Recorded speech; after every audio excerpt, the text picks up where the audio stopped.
आज तो आम पापड़ खाने में मजा ही आ जाएगा। ले चुटकी तेरे आम पापड़ ले लिया। आप जल्दी से यहाँ से कल्टी मार लेता। अरे भाई मेरे चप्पल खुल गया, जल्दी बिस्तर चलो। अरे बदमाश लड़की, तूने मेरे आम पापड़ ले गया ना, रुको मैं अपनी मम्मी से जाकर शिकायत करती हूँ।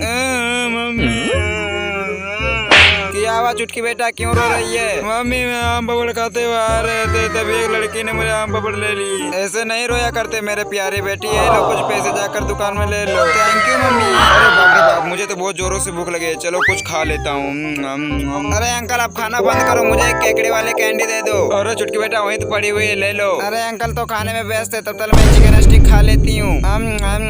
ये तो बहुत ज्यादा टेस्टी है। चलो अब केकड़े वाला कैंडी ले लेता हूँ, लेकिन आप लोग वीडियो को लाइक नहीं करते। लाइक करके सब्सक्राइब भी किया करो ना प्लीज।